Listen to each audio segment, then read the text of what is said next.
Nag-isa sa Senate Blue Ribbon Committee hearing ang suspendidong hepe ng Bulacan 1st Engineering District na sinasangkot sa maanumalyang flood control projects. Inamin niya nagkaroon ng kapabayaan sa mga proyekto. May unang balita si Ian Cruz.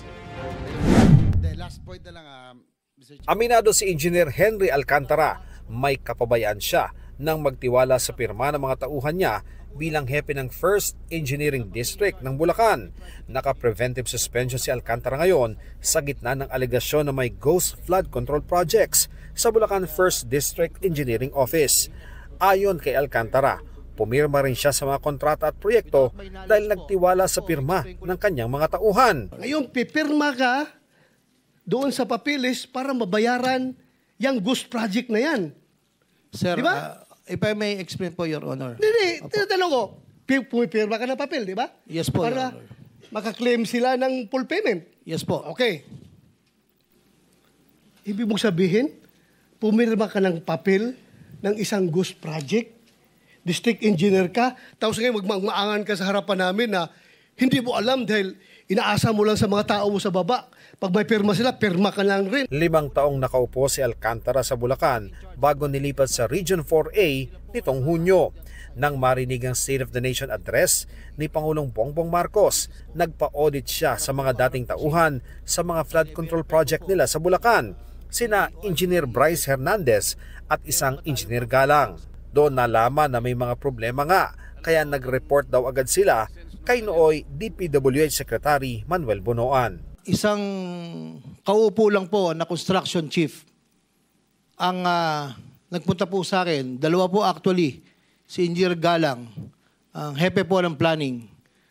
At nagsabi sa akin na, boss, parang meron kaming nakikita na posibleng wala po. Nung pong meeting na yon, kausap ko po silang dalawa, totoo ba? At kasama po yung mga ibang hepe, ako po yung nagsabi na sabihin nyo sa mga kapwa-hepe nyo, ako'y walang kinalaman dyan sa mga ganyang gawain. Nag-confess ka naman kay Secretary Bonoan eh.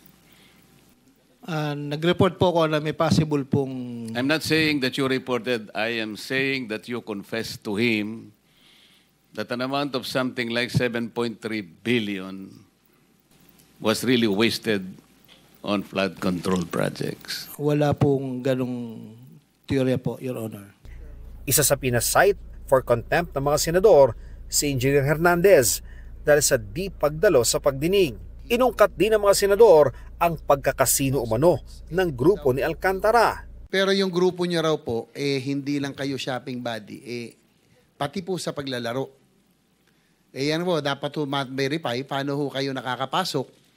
Considering that you are government officials, paano kayo nakakapasok sa casino? Lalo to si Bryce Hernandez, sinabi ni Senator Lacson, tila matakaw sa pera. Pag magpataya daw to, Mr. Chair, isang taya, 5 milyon, parang baliw, hindi natatakot. I mean, walang kaba-kaba. Do you confirm or deny, Mr. Alcantara, Engineer? Your Honor, hindi ko po alam kung magkano tinataya niya dahil hindi naman po kami magkasama sa table. Inamin ko po, ako po'y nakakapasok sa casino, Your Honor. Hindi kayo regular, pero naglalaro kayo, kasama po siya. Minsan po kasama, minsan po hindi. So nagkakasino po kayo? Inamin ko po, Your Honor, Mr. Chair. Bukod doon, yung lifestyle, balita ko nga, sana pag dumating si Bryce Hernandez, Mr. Chair, pa-issue nyo na po siguro ng warrant of arrest, ay mga ilang beses ko kayo naglalaro sa isang sabi na sa isang buwan, yung grupo nyo po? Mga 2 hanggang 3 po, Mr. Chair. Ito ang unang balita. Ian Cruz para sa GMA Integrated News. Igan, mauna ka sa mga balita, mag-subscribe na sa GMA Integrated News sa YouTube para sa iba't ibang ulat sa ating bansa.